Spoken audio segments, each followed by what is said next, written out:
More journalists killed in Latin America and Caribbean than Ukraine in 2022.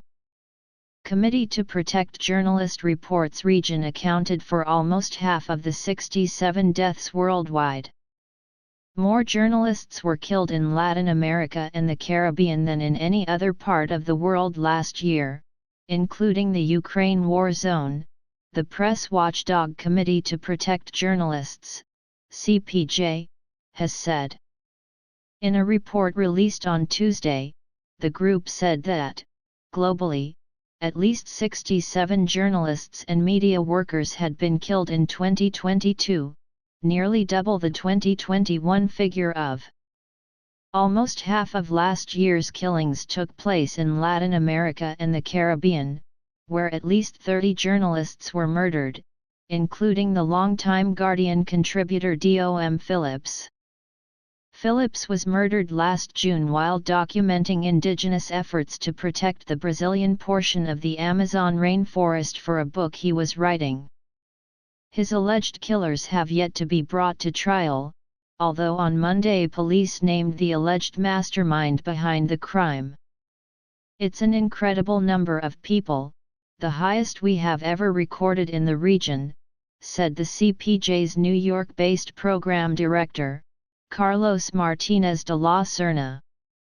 "And I don't have any reason to think that this year is going to be different unless we see very radically different approaches from governments, like creating effective protection mechanisms for journalists." The CPJ report said the rising number of killings in Latin America and the Caribbean reflected the outsized risk journalists in the region face while covering topics such as crime, corruption, gang violence, and the environment. "Covering these beats is becoming extremely dangerous," said Martinez de la Serna, who blamed the chronic lack of justice for the deteriorating situation. "The cost of attacking or killing a journalist is extremely low. Most of the cases are never solved. There is never justice, and those responsible are not held to account," he added. The CPJ said at least 15 journalists had been killed in Ukraine after Russia's invasion in February 2022. Almost as many journalists were killed in Mexico, a country officially at peace, where the advocacy group documented a record 13 killings. Those murdered included the celebrated crime photographer Margarito Martinez Esquivel, who was gunned down outside his Tijuana home in January 2022. 7 journalists were killed in Haiti, which has spiraled further into political and humanitarian crisis since the assassination of its president, Jovenel Moïse, in July 2021, and now does not have a single democratically elected government official.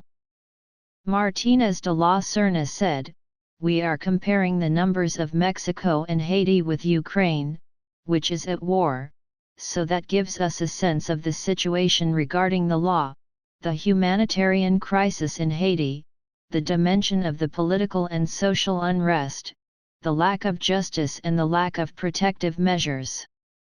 The CPJ also documented work-related killings of journalists in Chile and Colombia and was investigating other deaths in Ecuador, Guatemala, Honduras, and Paraguay.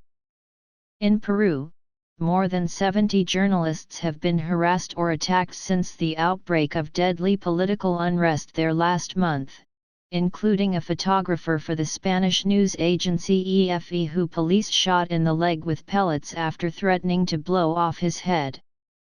Recent weeks have seen some glimmers of hope for journalists covering an increasingly perilous region. Brazil's new government has promised to create a special observatory to monitor attacks on the press after the far-right uprising in Brasília on January 8. The Brazilian Association of Investigative Journalism said at least 40 journalists were attacked, robbed, or harassed while covering that rebellion, including one veteran journalist who was briefly taken captive by supporters of the former far-right President Jair Bolsonaro, beaten and threatened with a gun. "I started begging for my life. I was in panic, he told the newspaper O Tempo. They told me I was never going to get out of there.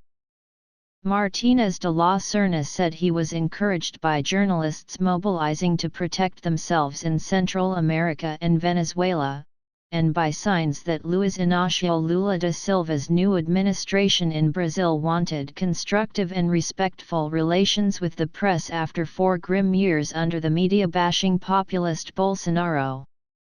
It's encouraging to see authorities moving in that direction, as Lula has promised to do, he said, adding that it was very important that politicians understand that we need to see action to protect journalists.